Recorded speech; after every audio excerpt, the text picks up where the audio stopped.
ಮೊಗವೀರ ವ್ಯವಸ್ಥಾಪಕ ಮಂಡಳಿ ಮುಂಬೈ ದಕ್ಷಿಣ ಕನ್ನಡ ಮತ್ತು ಉಡುಪಿ ಜಿಲ್ಲಾ ಶಾಖೆ ನಿಜಶರಣ ಅಂಬಿಗರ ಚೌಡಯ್ಯ ಜನ್ಮದಿನಾಚರಣೆ ಪ್ರಯುಕ್ತ ಭಜನಾ ಸ್ಪರ್ಧೆಯು ಉರುವಾದ ಶ್ರೀ ಮಾರಿಯಮ್ಮ ಸಭಾಭವನದಲ್ಲಿ ನಡೆಯಿತು. ಕಾರ್ಯಕ್ರಮಕ್ಕೆ ಮುಖ್ಯ ಅತಿಥಿಗಳಾಗಿ ದಕ್ಷಿಣ ಕನ್ನಡ ಮತ್ತು ಉಡುಪಿ ಮೊಗವೀರ ವ್ಯವಸ್ಥಾಪನಾ ಮಂಡಳಿಯ ಅಧ್ಯಕ್ಷರಾದ ಭರತ್ ಕುಮಾರ್ ಉಳ್ಳಾಲ್ ಅವರು ಆಗಮಿಸಿದ್ರು. ಬಳಿಕ ಮಾತನಾಡಿದ ಅವರು, ಅಂಬಿಗರ ಚೌಡಯ್ಯ ಅವರ ವಚನಗಳು ಸಮಾಜವನ್ನ ಎಚ್ಚರಿಸುವಂತಹ ವಿಚಾರಗಳಿಂದ ಕೂಡಿತ್ತು. ಹಾವೇರಿಯಲ್ಲಿ ಅಂಬಿಗರ ಚೌಡಯ್ಯ ಅವರ ಸ್ಮಾರಕವನ್ನ ನಿರ್ಮಾಣ ಮಾಡಲಾಗುತ್ತಿದೆ ಎಂದು ಹೇಳಿದ್ರು. ಇಲ್ಲದ್ದು ಅವರಲ್ಲಿ ಕಾಣಲಿಕ್ಕೆ ಸಿಗ್ತಾ ಇತ್ತು. ಅವರ ವಚನ ಮತ್ತು ಶೈಲಿಯನ್ನ ನಾವು ಗಮನಿಸಿದರೆ ಅವರ ಶಬ್ದಗಳು ತುಂಬ ಕಟುವಾಗಿತ್ತು.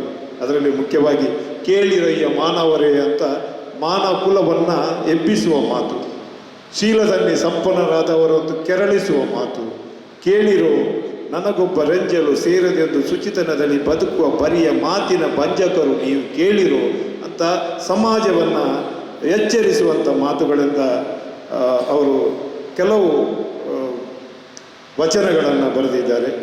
ಅವರು ಹುಟ್ಟಿದ್ದು, ಅವರ ಹುಟ್ಟಿನ ಮೂಲ ಹೆಸರು ಚೌಡೇಶ. ಚೌಡದಾನವಪುರ, ರಾಣಿಬೆನ್ನೂರು ತಾಲೂಕು, ಹಾವೇರಿ ಜಿಲ್ಲೆ.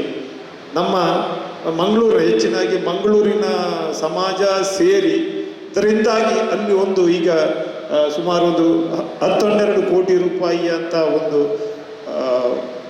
ಸ್ಮಾರಕವು ನಿರ್ಮಾಣ ಆಗಿದೆ. ಈಗ 4-5 ವರ್ಷದಿಂದ ಅದರ ಹಿಂದೆ ನಾವೇ ಮುಖ್ಯವಾಗಿ ದಕ್ಷಿಣ ಕನ್ನಡದ ಮೊಗವೀರ ಸಮಾಜ, ದಕ್ಷಿಣ ಕನ್ನಡ ಮೊಗವೀರ ಸಂಘ ಅದರ ಹಿಂದೆ ಹೋರಾಟ ಮಾಡಿ ಒಳ್ಳೆಯ ಉತ್ತಮವಾದಂಥ ಒಂದು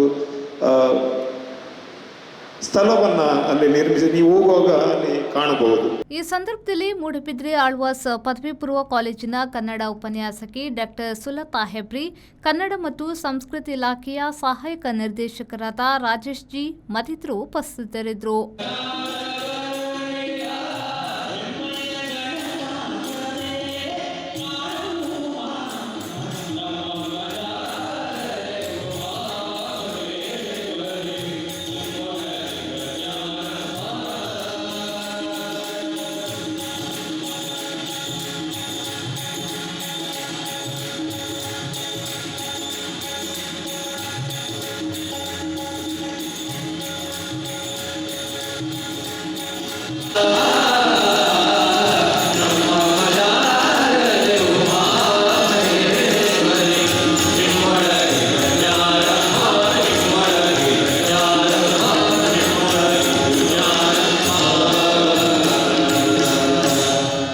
ಶರಸಾದ್ಯನ್, ವಿ4 ನ್ಯೂಸ್, ಮಂಗಳೂರು.